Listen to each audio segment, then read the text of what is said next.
Hello, good afternoon, everyone. Welcome to this Silk Case series webinar organized by Stockholm Center for South Asian and Indo-Pacific Affairs of the ISDP in Sweden. My name is Jagannath Panda. I head the South Asian and Indo-Pacific Affairs Center in ISDP. We have launched this year-long project on China's Belt and Road influence, China's Belt and Road Initiative influence in the South Asian and Indo-Pacific regions for a long time. In fact, for last 3 years, we have been studying about China's influence operations in the Himalayan regions, including in the Tibetan regions. Now we are extending this project to the South Asian and Indian Ocean regions. This webinar series is a part of our Silk Case series, and the aim of this webinar is to examine China's influence operations in the Belt and Road Initiative corridors, how the Chinese are trying to reach out to the neighboring and extended neighboring countries in South Asia and Indian Ocean regions. They are evolving chemistry and operations with the government and the regimes in the South Asian regions, and the financing patterns of China through the Belt and Road initiatives in South Asia and Indian Ocean regions. Today in this webinar, we will be discussing about a critical corridor that is officially known in China as the Indochina Peninsula Economic Corridor. As you know, this Indochina Peninsula Economic Corridor is one of the critical corridors out of the 6 corridors that the Chinese are having under the Belt and Road initiatives. Of course, in recent years, the Chinese have started talking about so many other corridors, including the Trans-Himalayan corridor. As we move forward in our Silk Case series webinars and in the project, we'll be discussing about some of the other corridors. But this webinar is 4th in the series. And this particular webinar is going to discuss about China's influence operations through land-sea connectivity network in the southern China, having a strong linkages with the mainland Southeast Asia, stretching towards maritime Southeast Asia, and indirectly also to an extent to the wider Indian Ocean theater. While saying that, we cannot also ignore the South China Sea per se. So therefore, this particular webinar is also presented in a way so that we could discuss about those areas which falls between South Asia and the greater Indian Ocean regions. As we know, the Indochina Peninsula Economic Corridor is often presented as a model of economic integration, linking China to Vietnam, Laos, Cambodia, Thailand, Malaysia, Singapore, via different kinds of projects, be it railway projects, highway projects, pipelines projects, or the digital projects, the digital networks that the Chinese are gradually building. However, what we have seen that some of these projects also allow China to execute its power, its influence, and its expanding political influence in the regions. In order to discuss some of these issues and to what extent these projects are economic in nature and to what extent these projects are going to help China to execute its strategic influence in the regions, we have a fantastic group of experts to discuss about it. A set of experts who have spent many years studying about Southeast Asia, China, and the region per se. To start with, we have actually a veterans journalist, Dr. Bill Hayter. Bill is currently an associate fellow with the Asia Pacific program at Chatham House in UK. He's a former BBC journalist, and he is the author of 4 books on Asia and the editor of the academic journal Asian Affairs.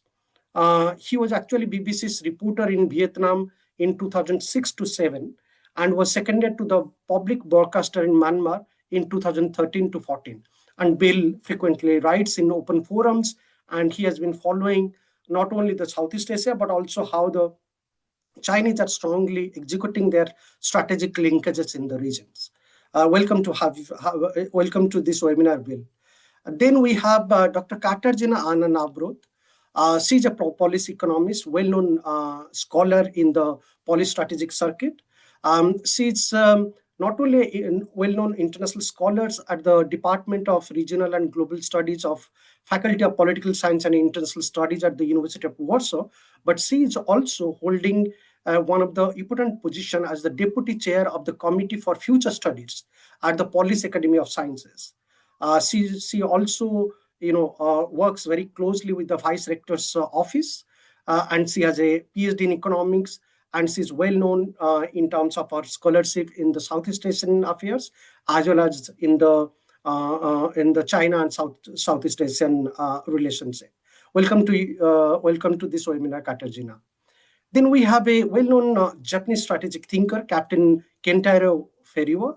Kentaro-san is a professor at the Japan Coast Guard Academy. He's also an adjunct professor at the National Graduate Institute for Policy Studies at the Keio University and at World Maritime University in Malmö, Sweden. Since joining the service, he has held diverse leadership roles in operational and strategic areas, including on the maritime issues, and he's going to cover mostly about the South China Sea issues, how the Chinese are strongly influencing the countries in the South China Sea regions, and also executing their Belt and Road projects there. Welcome to you, Kentaro-san. We are also privileged to have Ms. Angelina Tan, who is a senior analyst at the Foreign Policy and Security Studies team at ISIS Malaysia. As you know, ISIS is a prominent think tank in Kuala Lumpur. Angelina actually focuses research, looks at Chinese foreign policy thinking, Chinese foreign policy, and including its Belt and Road initiatives and China's strategic outlook in the South China Sea region. She's also interested in Japan's strategic approaches to Southeast Asia and the impact of US-China tech rivalry in the regions, despite of the fact that she is not really 100% well today, but she has still found time to join. And thank you very much, Angelina, for joining, and welcome to you. We understand that you will be leaving early, so this is a message to all the participants who have joined. Please excuse Angelina because she has to leave early. She is not 100% online. Thank you very much for joining. Last but not least, we have Dr. Rajiv Ranjan Chaturbedi. Rajiv is an interdisciplinary associate professor in the School of Historical Studies and International Studies at Nalanda University, which is one of the premier and historical university in India. He is the founding coordinator of the Center for Bay of Bengal Studies and the head of the School of International Relations and Peace Studies at Nalanda University. His research and teaching interest covers India's foreign policy, Bay of Bengal regions, and then China, Southeast Asia, strategic access, and the regional security and developmental issues. Welcome to you, Rajiv, and glad to have all of you. So let me start with you, Bill, first. As we have seen that, each of these Belt and Road initiatives and China's economic corridors are always in the news. They are not only news for the kind of economic benefits it brings to the regions or to the partner countries, but it is also in news partly for a number of other regions which are also not really positive regions. There are always allegations that the Chinese are trying to influence the partner countries through the Belt and Road initiatives, trying to grab them financially and giving them a lot of financial benefits, and later on trying to make them being, rising to the debt trap level. So particularly if we talk about China, Indochina Peninsula Economic Corridor, what do you think? What is the strategic purpose of this corridor behind the Chinese strategy towards the mainland Southeast Asia? How is it really linking Chinese interest between Mekong region to Bay of Bengal regions, and how does that translate to some of the benefits China is looking towards South China Sea? If you could share your thoughts in 5 to 7 minutes, then we'll start the debate rolling. Over to you, Bill. I'll do my best. Thank you very much, Jagannath, and thank you for organizing this, and to all my fellow panelists. I mean, I think, in big broad terms, the purpose of the China Peninsula Economic Corridor, or CICPEC, should we call it, is to strengthen the Chinese party state. I mean, that's everything that that China does is about that, and that's economics, it's geostrategy, but I think it's also about creating a buffer zone around China of friendly regimes. I mean, China frequently says that it never deals in sphere of influence politics, but it's clear that it does. That's exactly what this is all about. It's about trying to create friendly relations with all the countries around China's borders, such that the ruling party in China feels protected from the outside world, the hostile powers, of which the main one, of course, is the United States. But let me begin by drawing a distinction between CICPEC, the Indochina Peninsula Economic Corridor as an institution, and China's wider engagement with Peninsular Southeast Asia.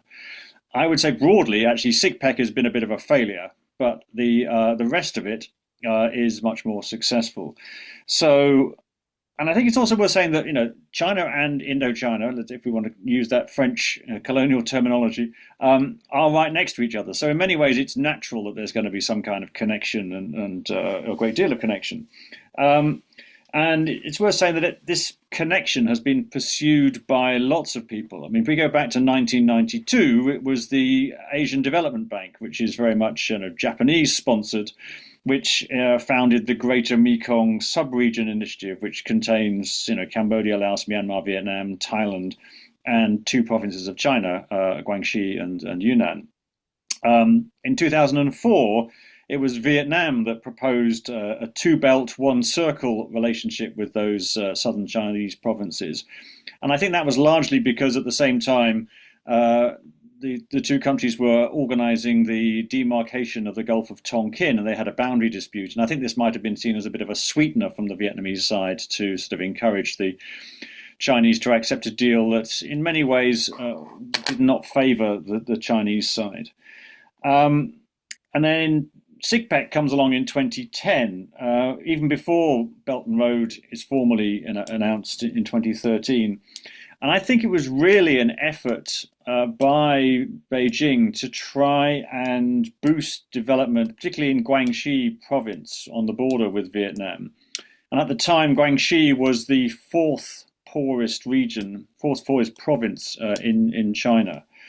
But I think one key fact that demonstrates that CICPEC hasn't worked very well is that Guangxi is now the third poorest province in China. So actually it's gone down in the GDP per head ranking. So maybe as an economic initiative, CICPEC hasn't really done what it was supposed to do on the Chinese side of the border.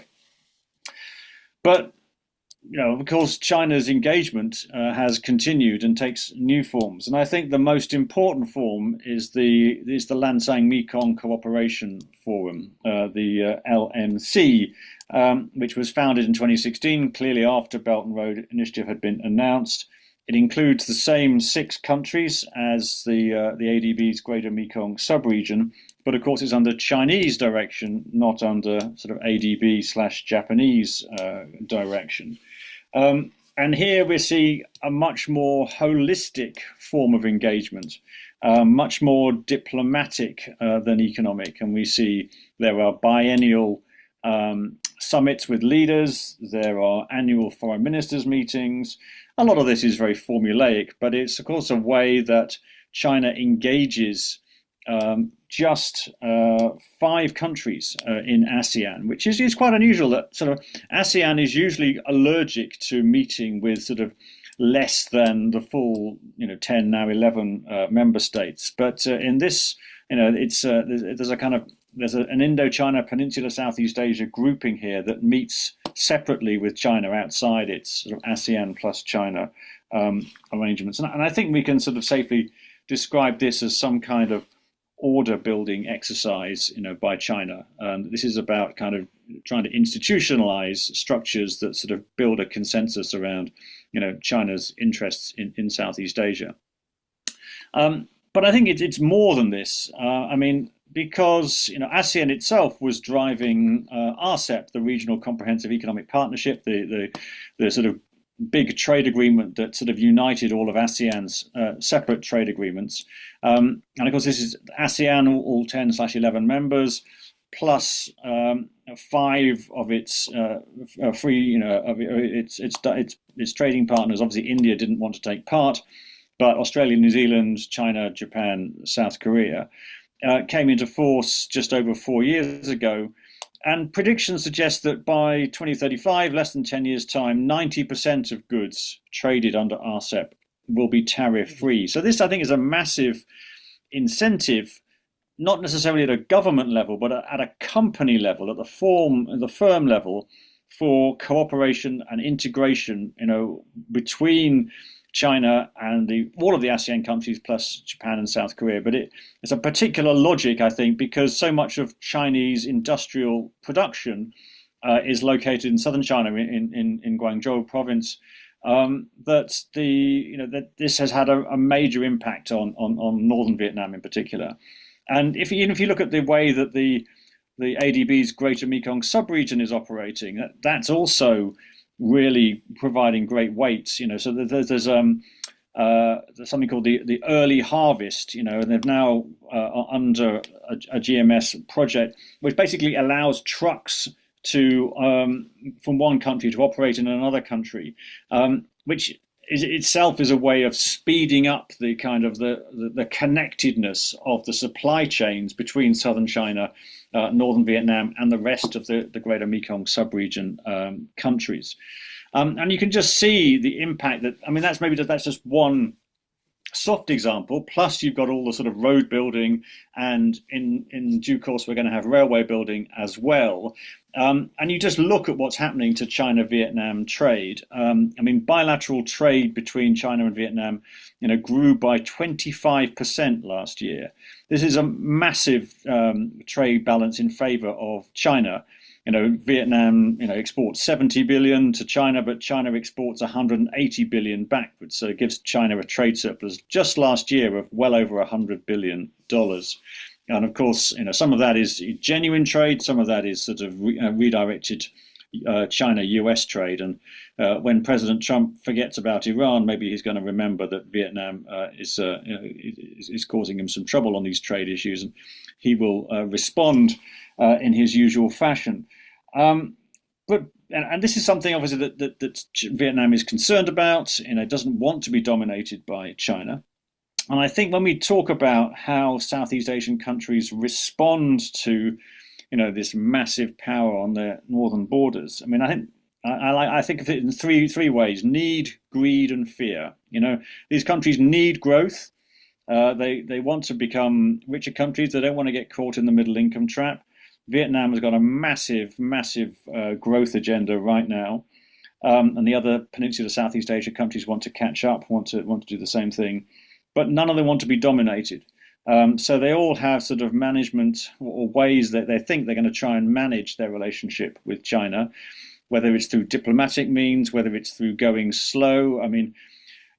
The fact that China and Vietnam have been talking about connectivity for well over 20 years, and yet their rail links are still pretty pathetic, shows, I think, that Vietnam has been somewhat reluctant to get too closely engaged, but maybe that's changing now. There's plenty of greed around. Even if a project is not so rational on a national basis, there are plenty of maybe individuals who would benefit from certain contracts. But just this general concern, this fear about being steamrolled by the mighty Chinese economy. So hence Southeast Asian countries reaching out to others, to India, to Japan, to the Europeans, to the Americans, to try and balance their relationships. Shall I leave it there, Jagannath, and then other people can maybe chip in? Yeah, very interesting, Bill, and I think very pertinent points. I will take that point that, CICPEC, like any other economic corridor, this is not really a success point. In fact, as you rightly pointed out, the villages, the bordering villages, Kwansi village is one of those struggling villages in the economic graph. So I think that's a point which replicates that the way the Chinese had designed this economic corridor probably didn't really come out. With this note, we'll come back to you for the second round. Let me invite Katarzyna. So, Katarzyna, how do you really look at this corridor and what are your thoughts? Maybe 5 to 7 minutes. So thank you so much, Jagannath. Thank you for inviting me for this really interesting and important conversation and debate. And I would like to start with looking at Southeast Asian countries of ASEAN at large as a whole region. And from the strategic point of view, just geographically, the Southeast Asia is really very much strategically positioned within Asia and Pacific borders region at large. Really connecting Indian Ocean and the Pacific Ocean and Western civilization with great Asian civilization of India and China. But of course, it is not only about strategic geographic position of Southeast Asian countries of ASEAN, but also it is about the potential.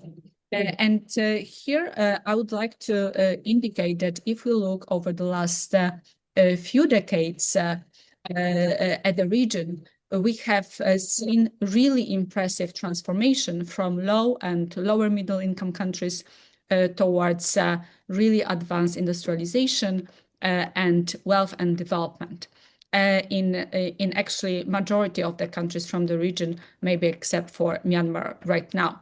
And within that group of countries, we cannot, and within that processes and that transformation, we cannot ignore the role of China.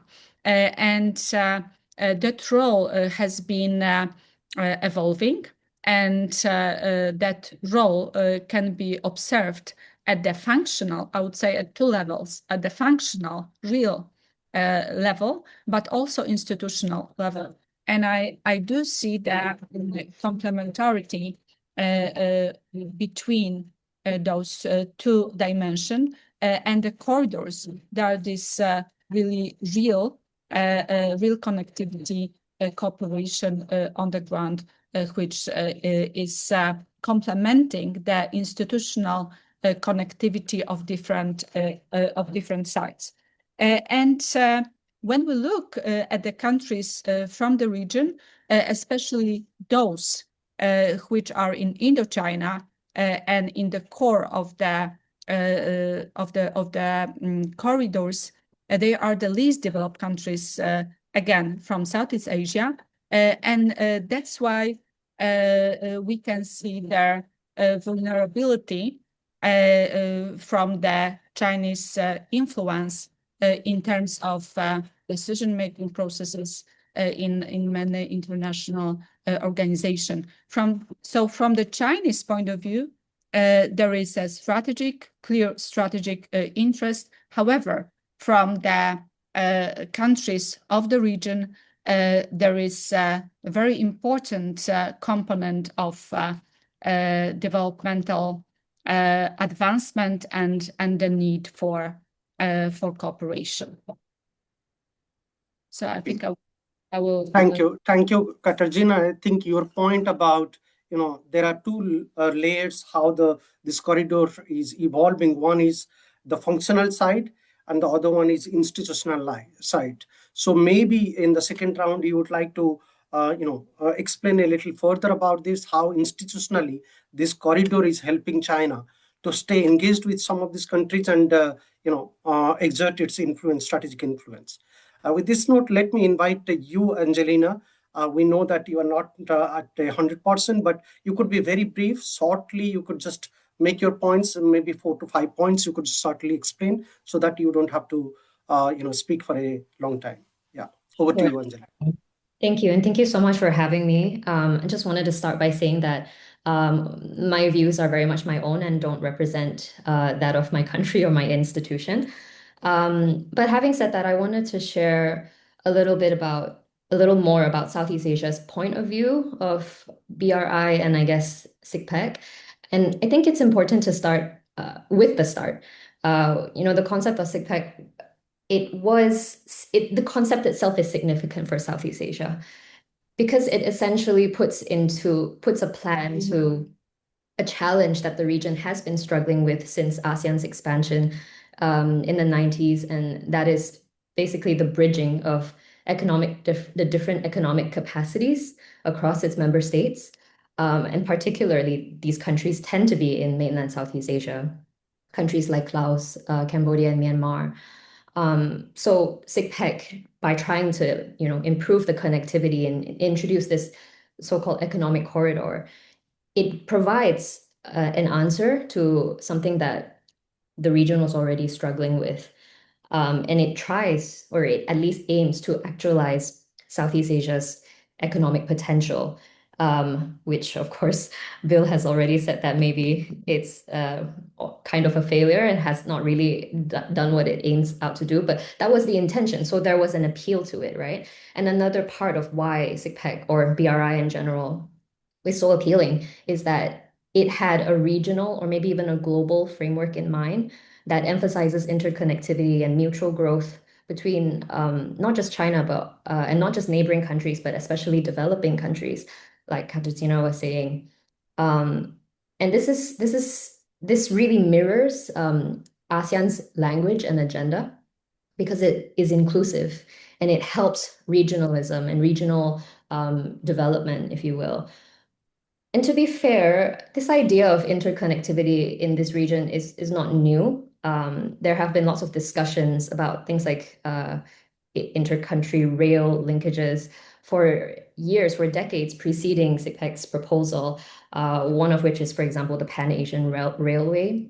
It's been in talks for about 30 years, but only in about maybe the last 2 years, some semblance of it has kind of taken shape, become operational through the ASEAN Express Cargo, which connects Malaysia just outside of Kuala Lumpur all the way through to Thailand, Laos, and then eventually southern China and Chongqing. So you do see some parts of BRI taking shape, but whether or not it will actually drive economic growth, that's quite hard to say. It's also a bit too early to say, although it's been 2 years now. Like in common narrative, I don't really hear much about the ASEAN Express Cargo, although it is very much a very good idea. Having said all of this, I think BRI in principle has appeal in Southeast Asia, but it's also worth noting that China's influence has its limits, which I think that we will be talking about later on. And I think Malaysia, for example, with the ECRL renegotiations or the Thai-China Railway, those are good examples of how China's influence does have its reach.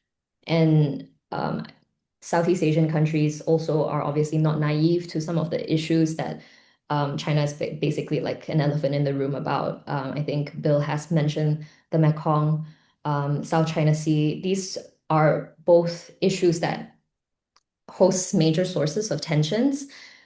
So there are ASEAN countries that are a bit more wary of what cooperation with China in any regard would mean for these issues and ASEAN cohesion at large. And I say ASEAN cohesion at this point of time as well, because I think we shouldn't assume that although there are lots of merits to ASEAN, at its current state, I would not say that it's very cohesive or agreeable right now. Especially politically, there isn't very much that ASEAN can agree upon, whether it's about external issues or even internal issues, like how to deal with Myanmar since the coup in 2021. And economically, I feel that at this present time, probably the economics of it is really, really what's driving ASEAN cooperation at the moment. But at the same time, we are all individual sovereign countries.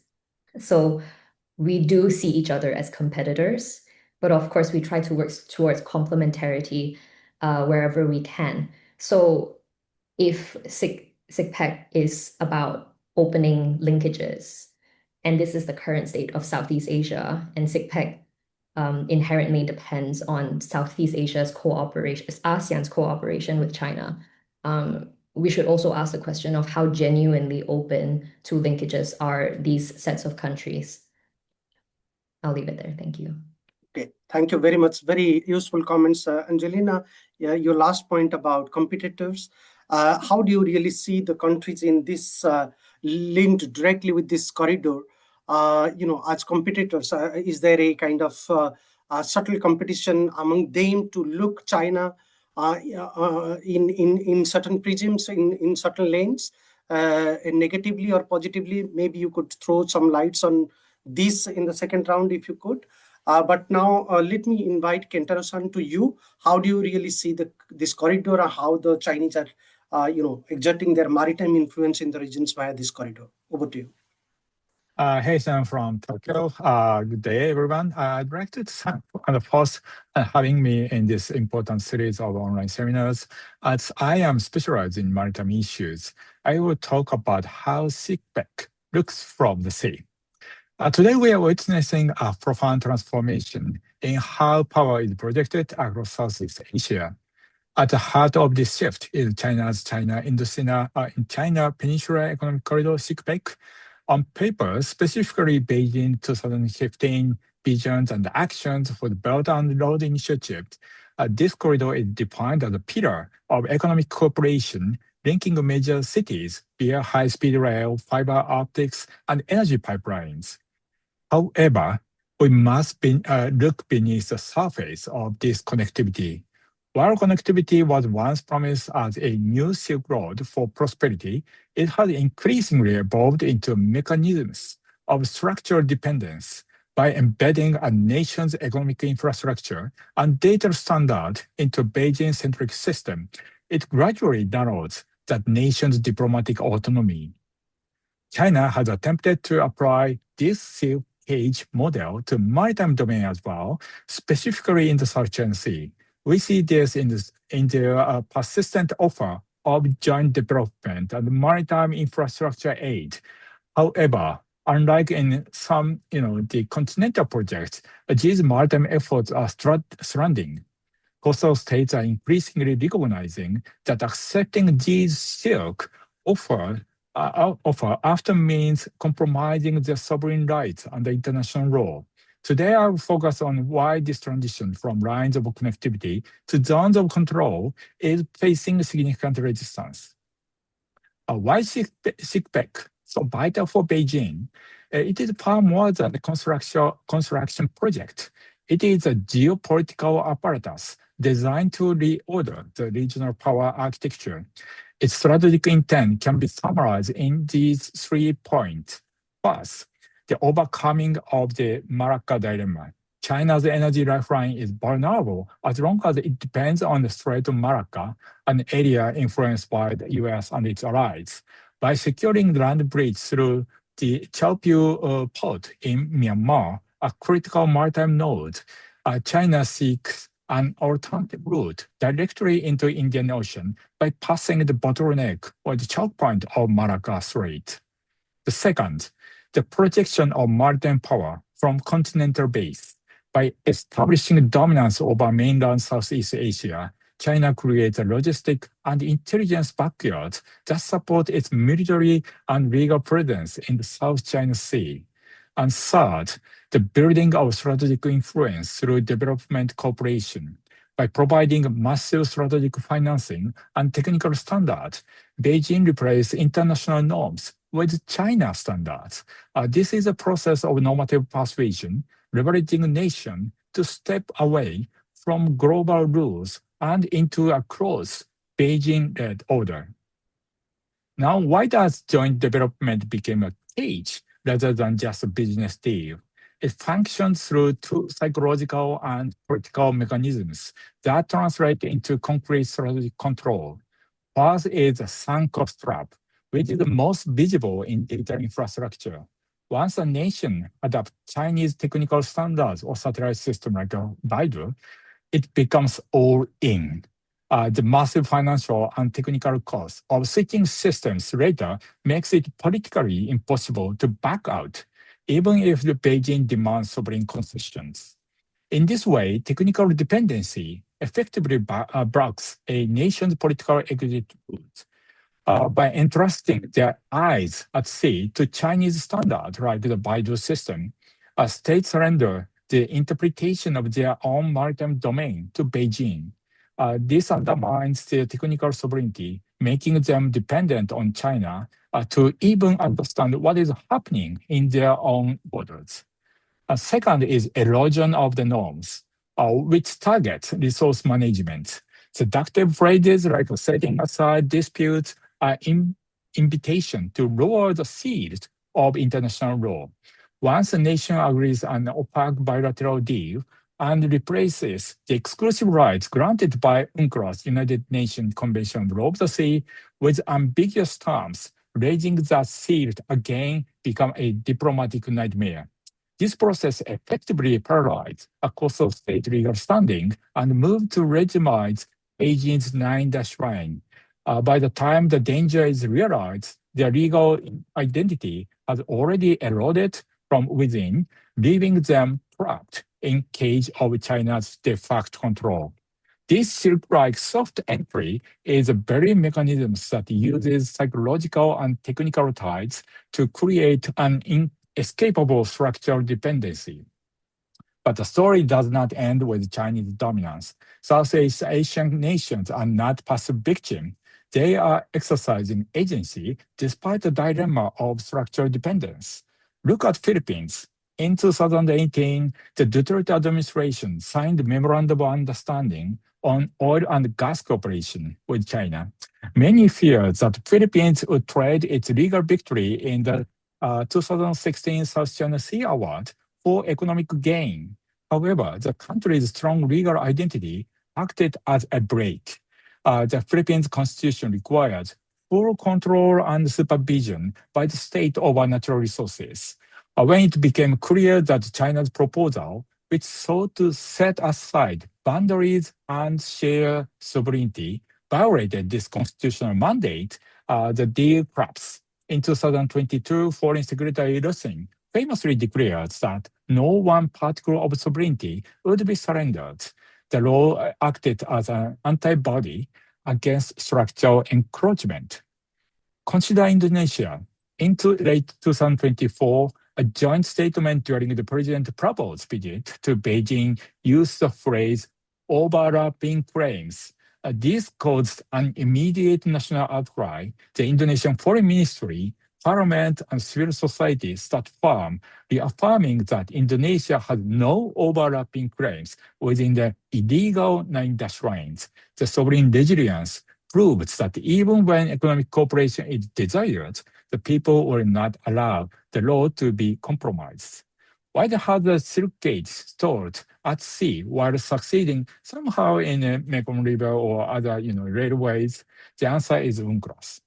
In landlocked regions, geography creates an inescapable upstream-downstream power asymmetry between China and other ASEAN nations.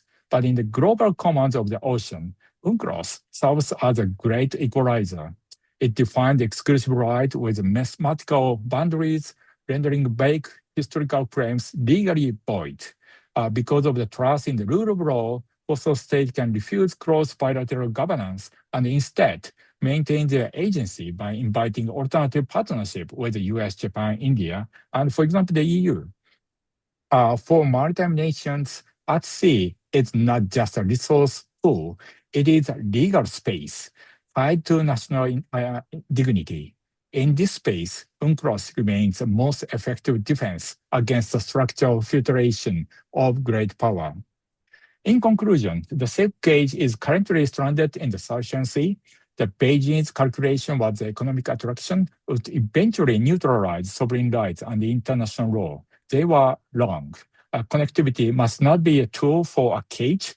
It should be an open network that guarantees a nation's agency the freedom to choose multiple partners. By using the shield of international law and the wings of the diverse partnership, the nations of Southeast Asia are successfully rejecting the Silk Gate. They are providing the international legal order and is not just a set of the rules, but a source of resilience that keeps our ocean free and open. Thank you very much. I stop here. Kentaro-san, thank you very much for those excellent insights. And I think your few points about mechanisms of structured dependencies is really well taken. I think this is what really worrying many countries in South Asia also today, the way the Chinese are expanding their influence in South Asia.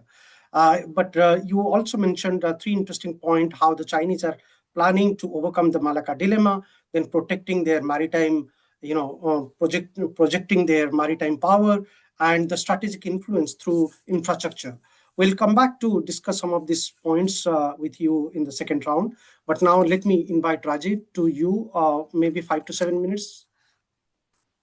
Thank you, Dr. Jagannath, for giving me this opportunity. It's a great pleasure to be part of today's webinar. So already we have 4 excellent presentations covering CICPEC. I'll try to situate that into the conceptual framework to understand these corridors of influence. So when we look at China's sustained economic rise and its deepening engagement in global affairs that have become defining features of the contemporary international system, what we are witnessing is not merely growth in economic terms, but a strategic reconfiguration of influence, one that integrates infrastructure, finance, and diplomacy into a broader architecture of power. Through the development of transport networks, roads, railways, ports, and energy corridors, alongside large-scale overseas investments, Beijing is actively reshaping regional and trans-regional connectivity. Initiatives such as CPEC situates within the broader framework of BRI that exemplify this transformation. They reflect a convergence of long-standing regional aspirations for connectivity with China's expanding economic capabilities and geopolitical ambitions. At the same time, they raise important questions about agency, dependency, and the evolving balance of power in Asia and broader Indo-Pacific region.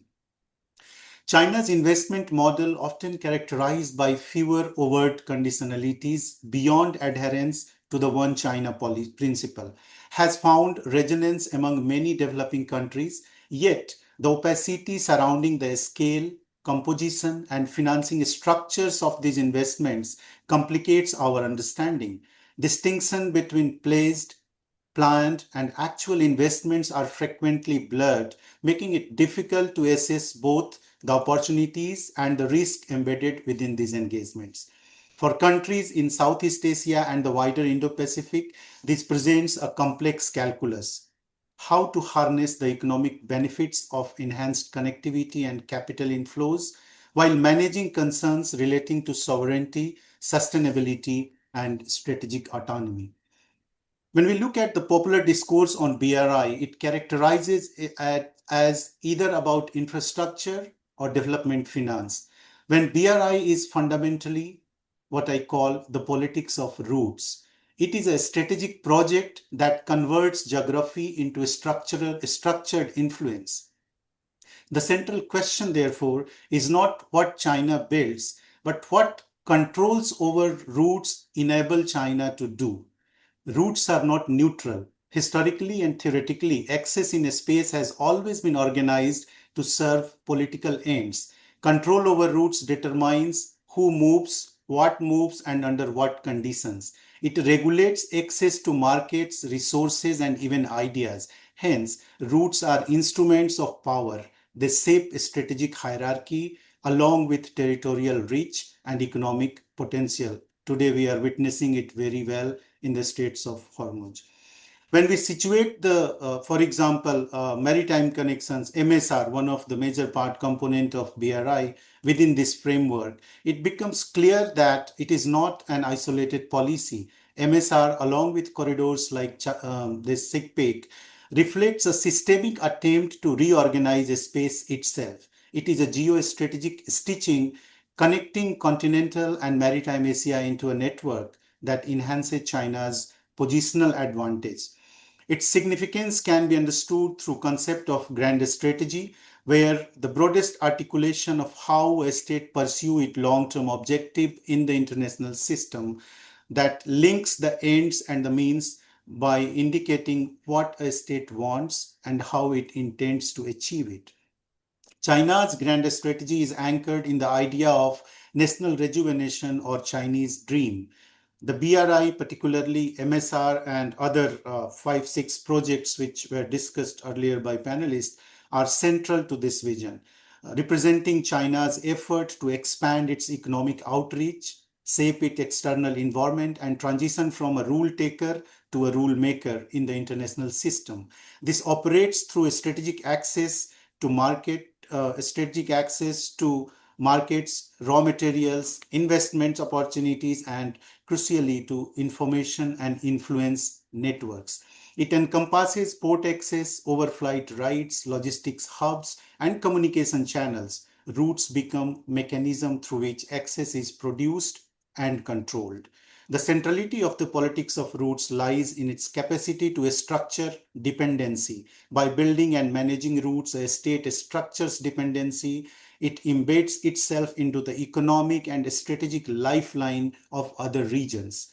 This is further reinforced by the dual-use nature of infrastructure. Whether we look at ports, railways, and other corridors, all are by design of dual use. And same infrastructure enables trade and support security functions simultaneously. Thus, development and security in this framework are mutually constitutive. In a world that is structured by networks, power lies in controlling the nodes and flows, which are the arteries through which capital, goods, and information moves.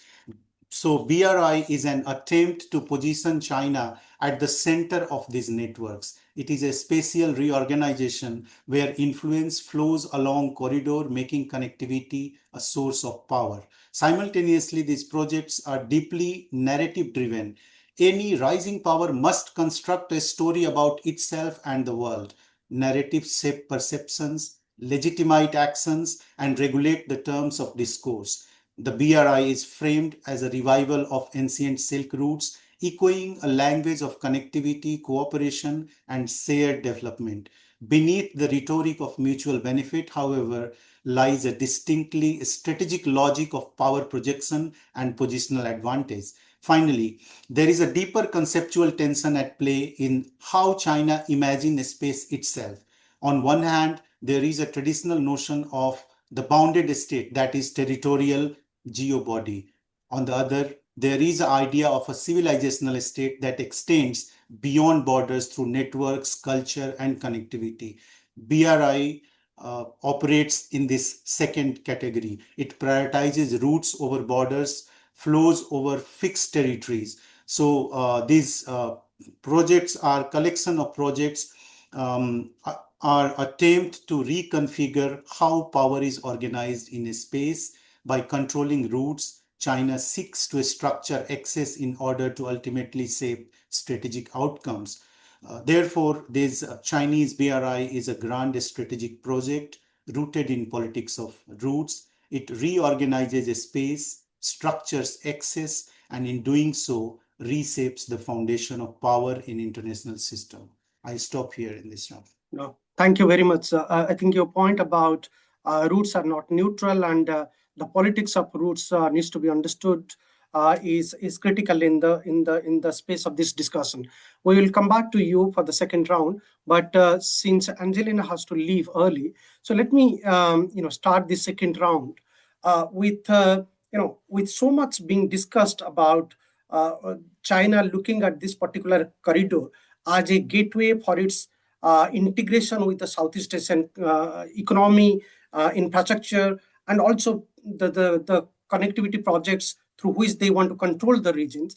How do you see the economic leverage, political influence, and strategic dependencies are emerging from this particular corridor? If you could explain, Angelina, a little bit, and then I will invite others. Particularly also if we could go into a little details, the role of ports, logistic hubs, and digital connectivity, if you could highlight how the Chinese are actually executing through this corridor, and whether these issues are really advantageous for the Southeast Asian communities, or there is more to it. There is this debate that some of these countries are coming permanently under the Chinese grasp. They are becoming countries of debt under the Chinese economic supremacy. So if you could explain some of this point, that would be interesting for the future of this discussion. Thank you. I think first, I wanted to respond very quickly to what I've noticed quite a few speakers have shared, in part of their key takeaway is that BRI is almost a way of China's introducing of a China-led order. And while I do think that there is some truth to this, it's interesting that, in Southeast Asia here, when we talk about the BRI, it does tend to lean towards a more development-focused, economic gain type of discussion and conversation, and a lot less about a China-led order. And having said that, to your question about influence and leverage, I think these linkages and these initiatives of the BRI or CICPEC, of course, they effectively deepen China's footprint and stakes in this region, but evidence of influence is quite hard to determine. But maybe leverage is a little bit easier, especially if you observe it through how certain Southeast Asian countries have responded. And how they are able to respond also really depend on their various economic capacities, mainly. Thailand and Malaysia, I mentioned earlier, have been able to kind of renegotiate some of their significant major BRI projects, like the ECRL railway, like the Thai-China railway. And so it goes to show that China does have limited influence and impact. It also showed that, in these renegotiations, they had very limited pushback against some of maybe Thailand and Malaysia's demands. And instead, China, it was very important to them to show willingness to renegotiate and to show that, Beijing really, really cares about what they call win-win cooperation. But in countries where maybe economic capacities are different, like Cambodia and Laos, who are very, very much development driven, very much in need of foreign assistance. It just so happens that China is this giant neighbor with an abundance of assistance to provide, and it's much easier for them to say yes without really considering all other options. Yeah, so I do think that looking at individual capacities is important. And it's easy to see when you look at it through this way how being transactional can pull some of these countries closer into China's reach. And I don't think we should always see that as a bad thing, because countries like Laos and Cambodia do need it, like the Laos-China railway. It is a key infrastructure project in the country. It is basically the first major railway in the country, connecting more than half of it. And, because it directly connects towards China, it has boosted trade, it has boosted tourism, and it is a big deal. But having said that, of course, alternatives really, really matter. And alternatives in this case isn't really just about whether or not countries like the US, the EU, Japan, Australia, it's not about whether or not they're interested in investing or have the ability to invest. It's actually here in Southeast Asia, the big question that we throw back is, what about the speed and ease of collaboration? How fast can these projects be completed? How costly will it be on our account? And how bureaucratic is the process? The bureaucracy is actually a really, really major factor. And it's one of the reasons why the Chinese are able to go so much further. Maybe this is also where, Chinese standards come into play, because they do play by different rules. Right. Having said that, I think just to end, this is obviously not discounting that the BRI, there are many, many problems with it. Lots of projects have been suspended, canceled, delayed. Some of them not completed. Some of them have not even been started. So, there are major problems here. And I think China has caught wind of this. And early on in 2021, they have tried to introduce a shift towards what they call small and beautiful projects, which supposedly has been refocusing on public health issues or environmentally related issues, or to some extent, even digital issues. And this doesn't really complement the designs or the intentions of CICPEC, but maybe it's just BRI broadly. So maybe this goes back to Bill's point about how CICPEC is broadly a failure. So yeah, not really sure what this means for the future of this corridor, but it does try what Small and Beautiful does try is to be more targeted, more meaningful, and more impactful. Yeah, but I guess to sum up everything, it is to say that BRI projects, yeah, of course, have expanded China's footprint in this region, but BRI is changing, and the shape of China's footprint in this region is also changing. Thank you. Thank you, Angelina. Very useful, and thank you very much for joining. If there are any questions from the participants, we will, of course, email to you. But we appreciate you could join despite of the fact that you are not really well. Okay, and now let me invite Bill to you. These three issues: economic leverage, political influence, strategic dependencies. You have been covering Southeast Asia for a couple of decades now. So how do you really see the countries in Southeast Asia, those who are linked with this corridor, are they really uniform in nature in terms of responding to China and coming under the Chinese economic leverage and under the Chinese political influence? Or do you really distinguish them? How do you distinguish them? And what are the strategies that the Chinese are implementing differently towards these countries? Do you really see a uniform pattern, or there is a different pattern emerging? If you could comment. Good questions. Thank you very much indeed, Jagannath. I mean, I think let's begin by saying that China takes this pretty seriously. This time last year in Beijing, there was a central conference on work related to neighboring countries. That was its official title. And all 7 members of the Chinese Communist Party Politburo Standing Committee attended. And they came out with a statement that said things like, the periphery is an important foundation for achieving development and prosperity, the focus of maintaining national security, the first priority for the overall situation of diplomacy, and the key to promoting the construction of a community with a shared future for mankind. If you don't know that last phrase, it's now the kind of the main slogan of Chinese foreign policy, community with a shared future for mankind. So I think it's clear that China cares a lot about its neighboring countries. It's the first priority for the overall situation of diplomacy, they said. And it's noticeable that straight after that conference, Xi Jinping made state visits to Vietnam and then Malaysia and then Cambodia, all within 2 weeks of that conference concluding.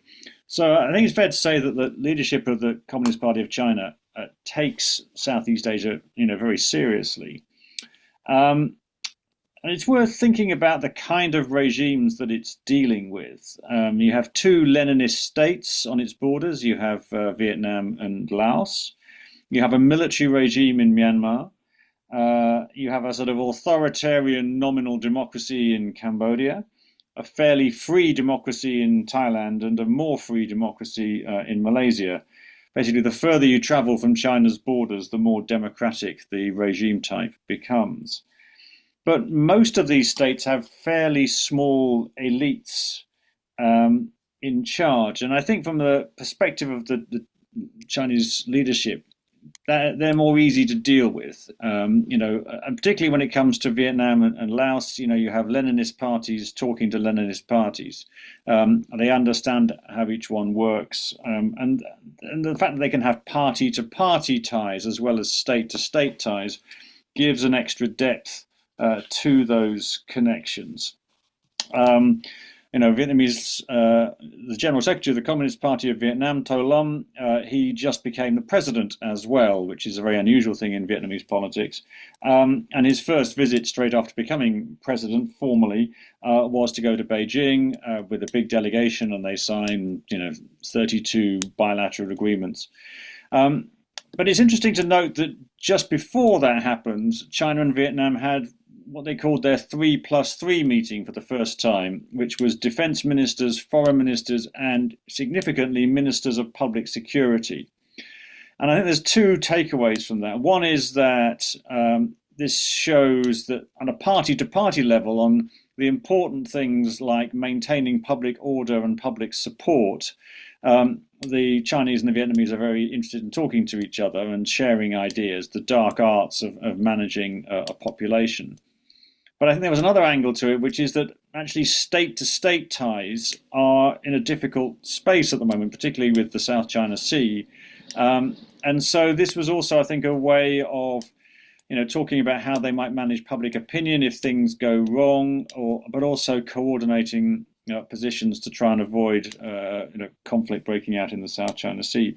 So even in a very close relationship like China-Vietnam, there are difficulties, and it's about trying to manage those difficulties while allowing other aspects of the development of the relationship to proceed.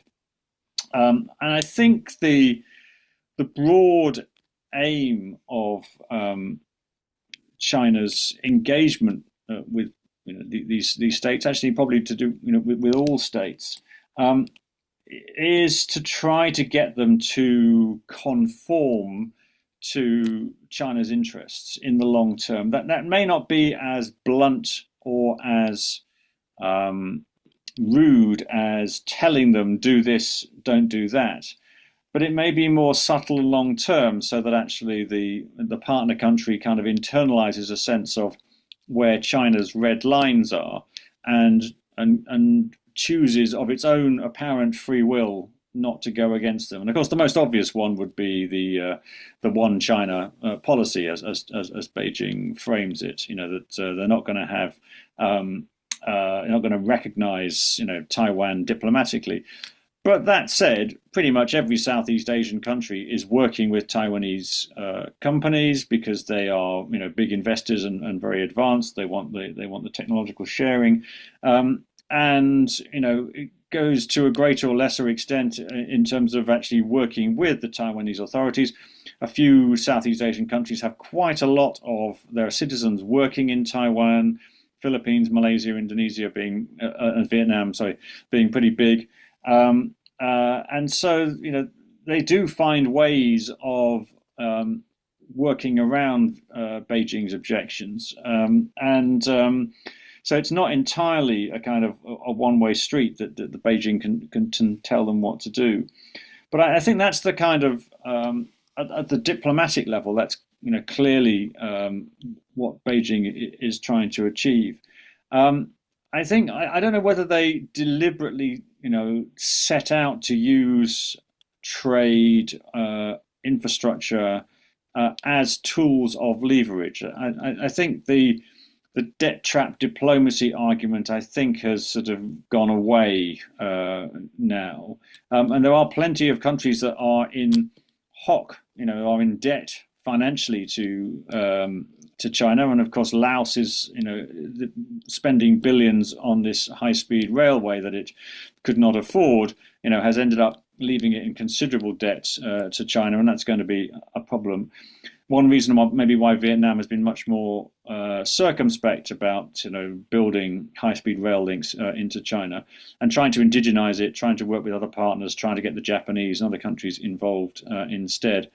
The Chinese aren't stupid. I'm sure they know that their biggest power is the power of their economy and investment, and that means that many Southeast Asians are going to be well disposed towards them. But there have been plenty of cases where Southeast Asian countries have gone against maybe China's interests, whether it be Vietnam moving in the South China Sea, or as we were just hearing from Angeline, Malaysia, investigating the East Coast rail link and then suspending it and starting it again under a different basis. So it can be a double-edged sword, actually, having Chinese investment. I mean, it does, make China a bit vulnerable, or Chinese firms a bit vulnerable to the host state wanting to have its own say. And usually that doesn't come to the fore until it becomes a domestic issue, a controversial issue in domestic politics. So yes, China is doing it. Yes, I think its influence is strong. Some of that influence, I think, is sort of like a byproduct of investment and trade. And I don't necessarily see those as being state weapons, but ones that buy China a lot of leverage. But the broad idea of trying to get partner states to conform with China's core interests is clearly a part of Chinese diplomacy. but it is quite long term and is quite pernicious and is hard to spot at any one moment, I would say. Excellent, Will. I think I do agree with you. The way they execute the party to party, state to state, and how they look each of these regimes in the Southeast Asian regions and try to connect them, that is something. Exactly, this is what we are trying to study in this project, how they influence the regimes in a particular regimes in the region. With this note, let me invite you, Katarzyna, on the same 3 points. How do you really see these 3 points: strategic dependencies, political influence, and economic leverage, more from the Southeast Asian point of view? Do they uniformly see China in the same prism, realizing that there is a concern, but still for economic benefits, each of these countries, they try to take advantage from China's Belt and Road projects? How do you really see and characterize some of these issues? Mm-hmm.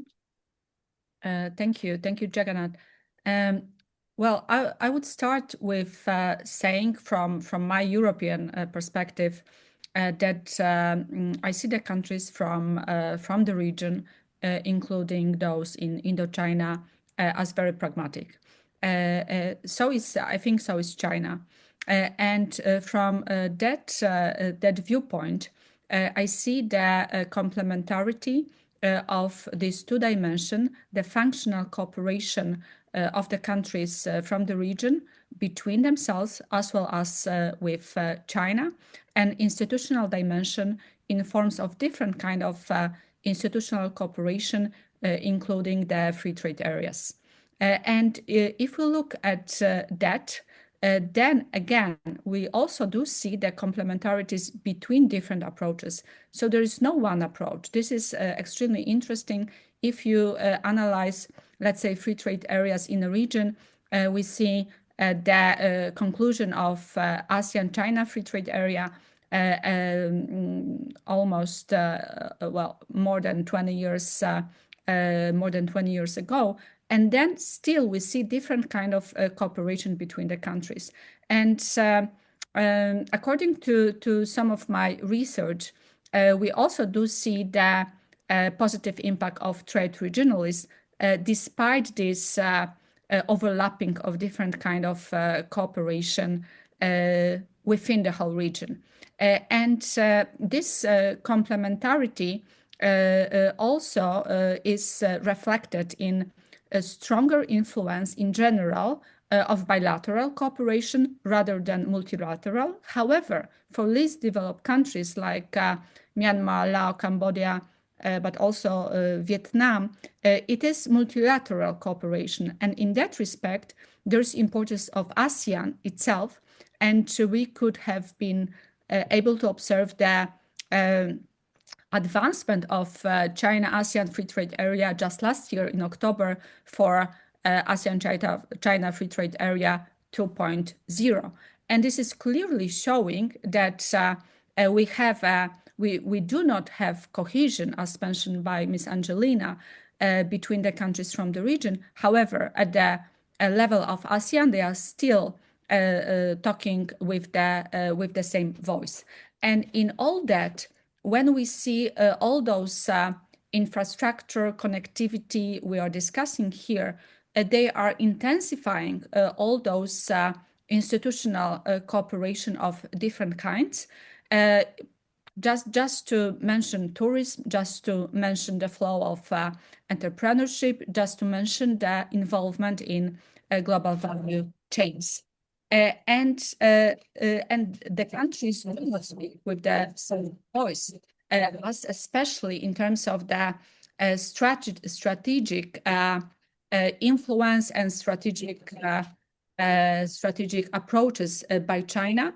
And I agree with Bill that in the long term, it is about the strategic interest of China in certain areas, especially One China policy. However, what is characteristics, in my opinion, of Southeast Asian countries of ASEAN, it is the so-called soft balancing policy and vector policy. So they are not just focusing on one power to cooperate with, just looking at the historical evolvement and evolution of ASEAN and the whole region. So this is what we can expect, that right now the countries they are really dependent on China, but they will and they do diversify their strategies towards also other countries, including India and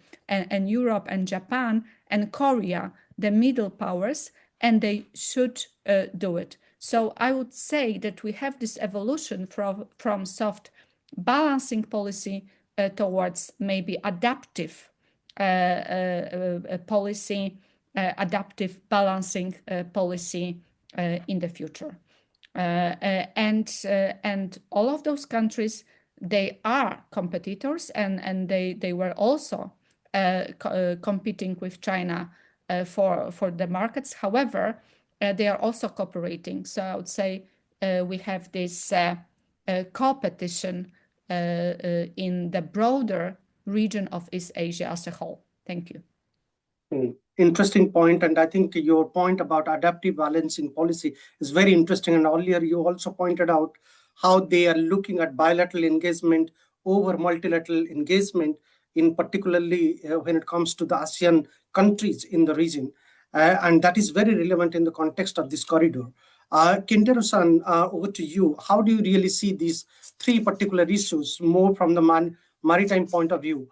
The strategic dependencies, political influence, economic leverage. Maybe when it comes to maritime issues, the Chinese really want that some of these countries should come openly in support of China. How do you really see in the context of this corridor? Well, I think the point is that China changed its strategy from the persuasion or the diplomatic relationship to the gray zone situations. I'm not going to say that this is solely the reasons for the gray zone operations in the South China Sea, but I think the situation or the rejection by, for example, the Philippines pushed the back of the China to the coast of the maritime gray zone operations. So, and one more thing is that China's strategy mutated from negotiation and then creation of the fait accompli.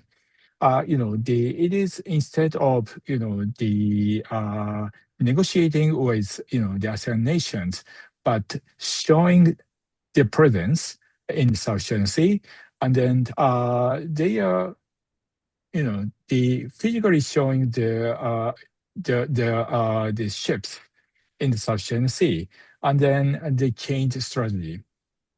And then those aggressive measures we see today, particularly around the Second Thomas Show, is no longer incidental, and this is intentionally, and then the strategic persistent cohesion designed to ensure that even if the state possesses legal rights under the law of the Sea Convention, particularly for Philippines, but they're showing that they cannot physically exercise them. By utilizing the gray zone tactics to the limit, China aims to render international law irrelevant and replacing legal norms with a permanent state of physical cohesion. I think that's one my point, and the Philippines case is a record how the rule of law successfully rejected the Silk Cage. However, it is also grave warning that China has now pivoted to the strategy of physical silencing as international law acts as an anti-body, but China is attempting to bypass the law entirely through sheer presence and intimidation. So we must confront the reality of this strategic transformation. Thank you. Thank you, Kentaro-san. Interesting point. Rajiv, quickly coming to you. You talked about the politics of corridor, the corridor of politics. So how do you really see these, particularly these three points in terms of strategic dependencies, political influence, and economic leverages? How this particular corridor is really helping the Chinese to execute their plan? I think it is. Sorry. Yeah, please go ahead.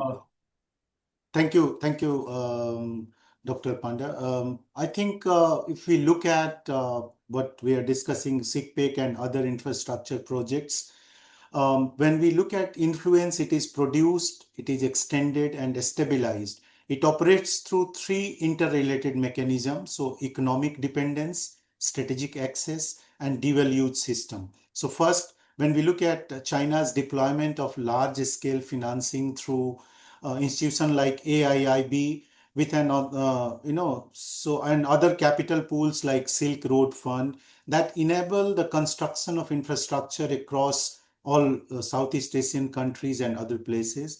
These financing mechanisms create structural dependence in countries such as Laos, Cambodia. This dependence is particularly visible, very pronounced. In Cambodia, for instance, Chinese investment accounts for approximately 45.6% of total foreign direct investment, while China holds nearly 41% of Cambodia's bilateral debt. In contrast, if we look at Vietnam, that presents a very complex case. Between 2016 and 40, Vietnam's infrastructure requirements are estimated at 605 billion US dollars, creating a significant demand for external financing. China has emerged as a major investor with 1.9 billion US dollar investment in the first half of 2023 alone, and over 2.5 billion US dollar distributed across more than 550 projects. Projects such as International Road Sea Trade Corridor have reduced shipping time between Chongqing and Haiphong to just 3 days, demonstrating clear economic benefits. Yet, Vietnam's response remains, of limited involvement or very cautious. Excuse me.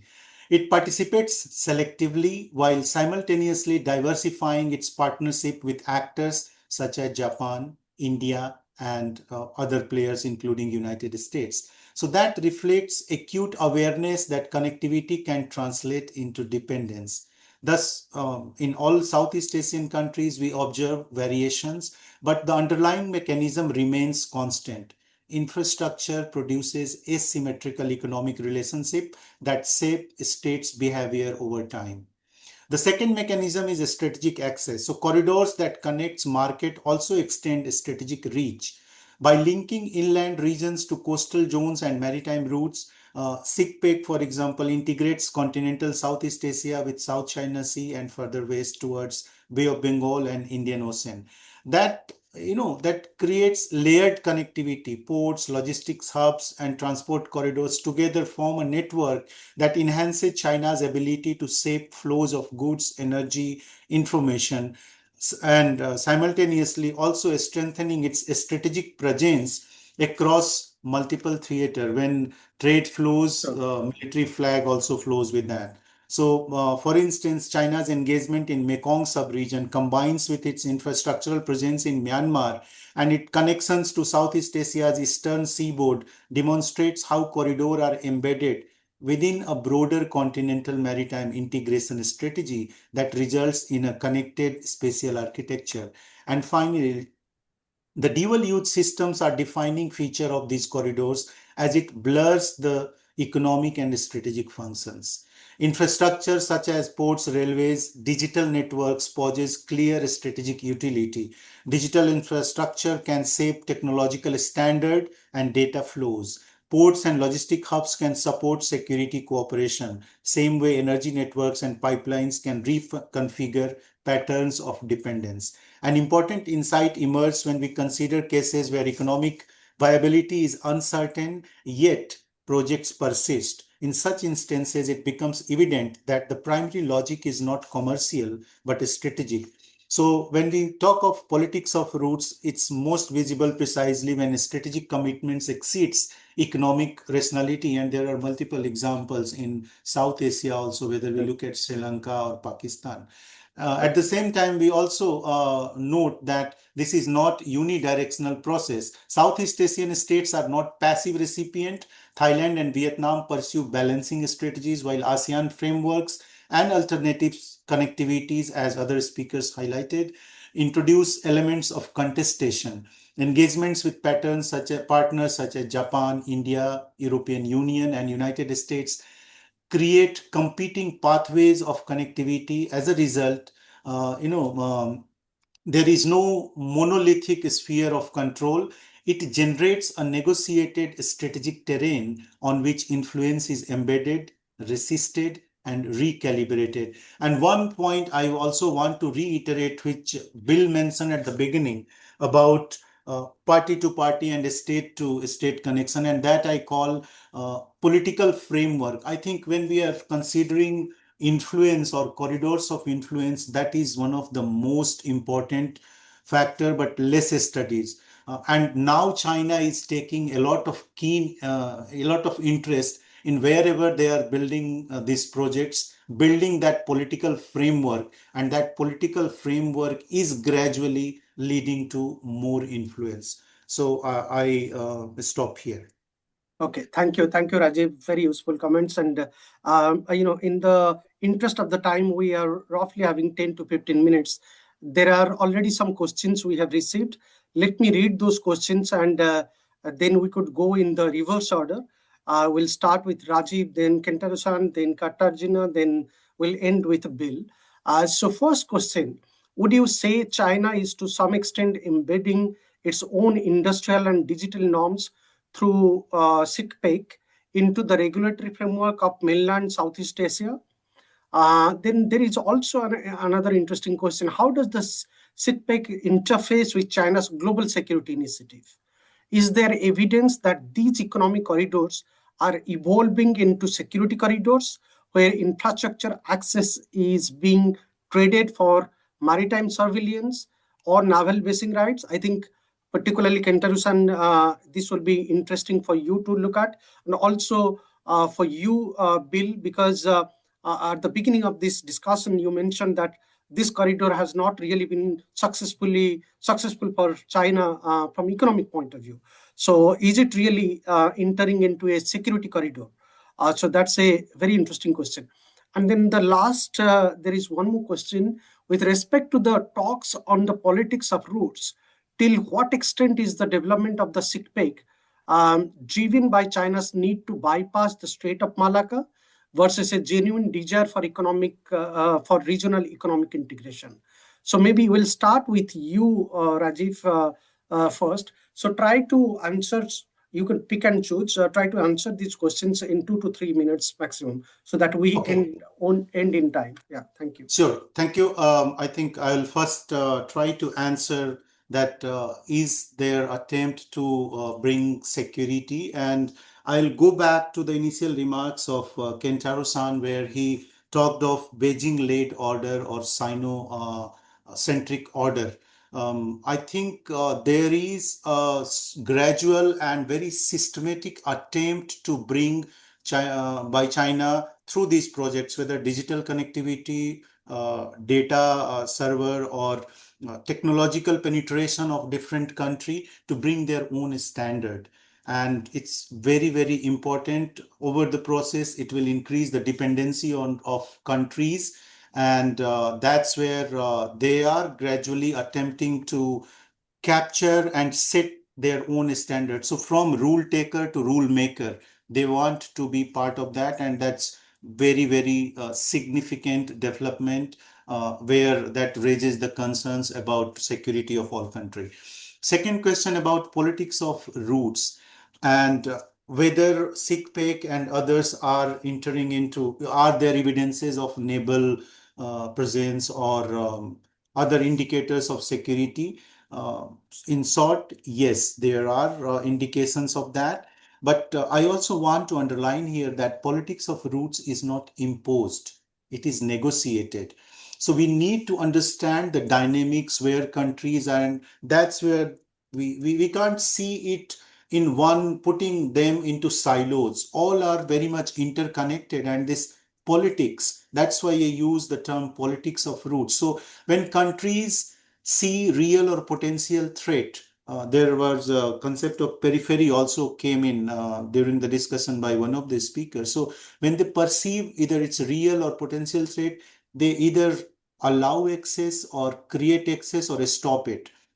And that's the politics. So politicians decide what is important for them, whether it's regime security or economic development, and all are interconnected. When you have economic growth and progress, then that will lead to regime security as well. But when they are building ports, when they are getting privileged access to those ports where military vessels can also go, and sometimes sending research vessels, whether they are doing surveillance, gathering a lot of maritime domain awareness exercises, that is sometime also posing threat to other countries. Their security is, they are looking it from security angle. So there, I think it's a dual use, and there is a very thin line between how it can be used for economic purposes and security. Thank you, Rajiv. Kento-san, over to you. Well, I think my first presentation, I'm talking about that the CICPEC is not successful at sea, and then in second round, I said that the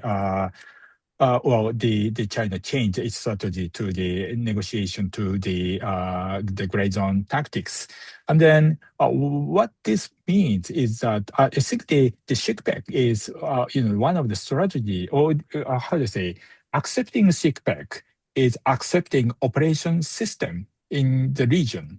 So, for example, in case of the data infrastructure, some of the question, some of the attendees asked question of the data infrastructure.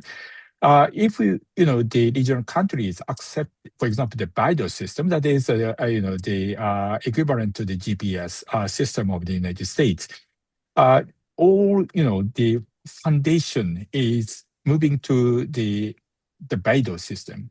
Unless otherwise you have BIDO system, you can't go out to the sea. Unless otherwise you have a BIDO system, you can't use your fishing boat, for example, to catch fish. And then eventually, this is very much disastrous. What if China started to, halt the BIDO system because of the security issues or the security concerns? So I think it is somehow the dangerous or the risky to take the silk of the China's the attractive offers. And then the other thing is that the Malacca dilemma. I think this is highly challenging. I have never calculated how much it influences if not only the Hormuz Strait but also the Malacca Strait is halted. Maybe I think it is much more practical to use ships, not going through the Malacca Strait, but maybe from Indonesia. Other, this strait passing through the one part of the Indian Ocean to the Southern Sea. That may be much more practical and feasible. So I'm not sure the Malacca dilemma or the economic integration issues. But that's one of the points that I can make. And finally, the access to the bases. I think it is the other story. If the China successfully constructed, for example, the port like Hambantota in Sri Lanka, then there may be a different story. But currently, China is not successful to construct a port, and then that will be a part of the influences under the China. Rather, I think the China uses simply the naval power to convene the other nations to use their own port for the logistic or the friendly visit to their navy vessels. That is. Thank you very much. Very relevant points, Kento-san. Thank you. Katarzyna, over to you. Yes, thank you so much. So I will start with this Malacca dilemma, and I would interpret this Indochina Peninsula Economic Corridor as a dual-purpose instrument, combining both really strategic goals of China, including strategic route diversification and geoeconomic integration. And the contribution to mitigating the Malacca dilemma might be the goal, however, remains partial and I would say long-term. So I agree with Kantaro that, of course, practically it makes sense. However, this is a long-term strategy, but it has strategic purposes in terms of having access to Indian Ocean rim. And the immediate and substantial impact as I see in facilitating regional trade integration, cooperation, restructuring the production networks in East Asia, and the strategic goals of China at large. For the security objective within China broader strategic network, again, definitely I see here the complex view combining the infrastructure involvement, infrastructure development with supply chains, resilience, regional interdependence, and expanded strategic reach. And in that sense, the corridor contributes to a comprehensive security approach in which this connectivity really functions as both a developmental tool and a mechanism for enhancing the national goals of China and hopefully from the Southeast Asian countries the developmental purposes. And for the norms, just very quickly, I think yes, to certain extent, some industrial norms and digital norms through cooperation. I think this is a kind of natural evolution that some norms will be adopted. Thank you. Excellent points, Katarzyna. Thank you very much. We'll end with you, Bill. So, final thoughts. Yeah, I think in terms of standards and things, I think China and its companies will always be trying to push its standards and its technology. That's kind of what companies do, and I guess governments do it to try to make sure that their companies get good business. But there's different receptions. So if we look at, say, Huawei and its rollout of 5G technology, well, basically the companies that are further away from China have been more enthusiastic about Huawei. So Malaysia, Thailand, Indonesia, I think, whereas Vietnam and Myanmar were more suspicious of using Huawei and have tried to develop alternatives. If you look at railways, China is strongly pushing what's called the standard gauge, which is different to what's used in most Southeast Asian countries. But frankly, the railway line that Vietnam has that runs from Hanoi to the Chinese border still uses the old French colonial tracks, which are well over 100 years old. So they need replacing at the very least. So it may not be such a disadvantage for them to go over to the Chinese standard, which is also, frankly, the standard that's used in most European countries anyway. Is there evidence that CICPEC is being integrated into security? I think let's stop talking about CICPEC here. I know it's the organizing framework for this thing, but it's not so much that CICPEC is the tool. It's, China. Let's talk about Chinese influence in Southeast Asia and the many formats that it uses, Lancang, Mekong, China, ASEAN, etc., bilateral formats. It depends. Obviously, the fact that China has been successful in building a naval base in Ream in Cambodia is a big step forward for them. But Vietnam is very suspicious because of their bilateral dispute in the South China Sea, for example. So again, different in different places. And to what extent is it driven by the need to avoid the Malacca dilemma? Well, there are only 3 states that could help China avoid the Malacca dilemma, i.e. those states that directly face the Indian Ocean in Peninsular Southeast Asia. So, that would be Myanmar, Malaysia, and Thailand. And just obviously the effort to build railway systems that integrate seamlessly from, say, ports in those countries into China is part of that. But just in terms of the sheer volume, I mean, the number of containers you can put on a ship that docks in Shanghai versus the number that you could put on a train that would leave, say, theoretically from Port Klang in Malaysia and go all the way to Kunming or Shanghai. It's an order of magnitude difference, really.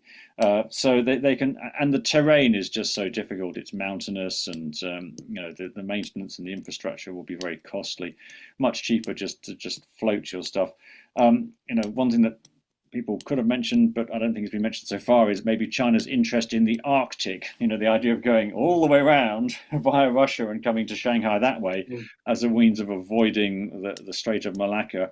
They seem to be putting as much effort into that as they are into using Southeast Asia, those 3 states in Southeast Asia, to avoid the dilemma. Excellent. Let me at the end thank all of you for your useful insights, and we are going to continue this Silk Edge series to study about China's each of these corridors, and also how they are expanding their influence over the corridor countries, not only in South Asia but also in the extended neighborhood, particularly in the Indian Ocean regions. The next Silk Edge series webinar, we are going to talk about Hormuz, how Hormuz is being seen, and as you know, it's in news currently for many other things, not only for the war, but also the way the Hormuz corridor is being used for strategic advantage of the controlling countries there, particularly how Iran is trying to control the Hormuz corridor. So we are going to discuss how the Chinese are actually looking at the Hormuz as a part of their Silk corridor strategy. And this webinar will be held on 7th of May. If you're interested, please join, register yourself. But again, let me take this opportunity to thank all of our speakers today, Bill, Katarzyna, Rajiv, Kentaro-san, and of course, Angelina, who is not here, for your contribution, for your insightful remarks on this topic. We will be in touch with you as we move forward with this project. And, we might invite you for our future projects to take part and contribute. But let me also take this opportunity to thank all the participants who have joined and for your valuable questions and participation always. ISDP is really grateful. And also, I thank our ISDP colleagues, Anna Yarmouth and Seville and Anne, for their help and coordination to setting up this webinar. With this note, let me thank all of you again, and have a good evening and good week ahead. Thank you very much, and please stay in touch. Bye-bye. Thank you. Thank you so much. Thank you. Bye-bye. Bye-bye.